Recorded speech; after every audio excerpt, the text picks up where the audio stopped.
வணக்கம். நான் உங்கள் ஹரிஸ். நம்ம எம்எஃப் எடுத்துட்டு 5 கிலோ போட்டலான்ட்டு வந்திருக்கேங்க. இது பாருங்கள், காட்டில் மண் கொட்டுச்சு. நம்ம வண்டி தான் ட்ரக்கு தான் வந்து பரம்பலா மாட்டிட்டு வந்து நிறைய விட்டுச்சுங்க. காடு மிதிக்கால இருக்குன்னு 5 கிலோ நம்ம எடுத்துகிட்டு வந்தாச்சுங்க. பார்த்தீங்களா, கலப்பில் உங்களுக்கு பார்த்தாலே தெரியும் எவ்வளோ பெரிய கட்டி பாருங்கள். அது இந்த மிதிக்காலான கட்டி தான். அப்புறமேட்டுக்கு அந்தாண்ட தள்ளி விட்டு அப்புறம் உங்களுக்கு எந்த அளவுக்கு வண்டி டெப்த்து இறங்குதுன்னு காமிக்கணுங்கோசரம் வண்டியை விட்டு இறங்குனுங்க. வண்டி ஸ்லிப்லாம் ஆச்சு பயங்கரமாக. இந்த அளவுக்கு தாங்க ஸ்லிப் ஆச்சு. வண்டி டெப்த்துலாம் பாருங்கள் எந்த அளவுக்கு இறக்கி விட்டு ஓட்டிகிட்டு வரோம்னு. ஏன்னா அது மண் டைட்டாக இருக்கும். அந்தளவுக்கு இறக்கி தான் ஓட்டும் எல்லாருக்காடும். அந்த ஸ்லிப் ஆகுது, அது மட்டும் ஒன்றும் பிரச்சனை இல்லைங்க. அப்புறம் நம்மளும் வயலில் ஓட்டி முடிச்சாச்சுங்க. அதே அளவுக்கு ஓட்டி முடிச்சுட்டு பாருங்கள் எந்த அளவுக்கு பர்ஃபார்மன்ஸாக ஓட்டி விட்டாச்சு.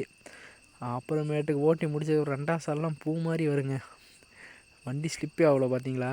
நான் இறங்கி விட்டு போகிறேன், வண்டி ஒரு இடத்துலையும் தடுமாறாமல் போயிட்டே இருக்குது. சரிங்க, வண்டி ஆள் இல்லாமல் அனாதையாக போயிட்டுருக்கு. அடுத்த வீடியோவில் பார்க்கலாம். பாய். மறக்காமல் சப்ஸ்கிரைப் பண்ணிக்கோங்க.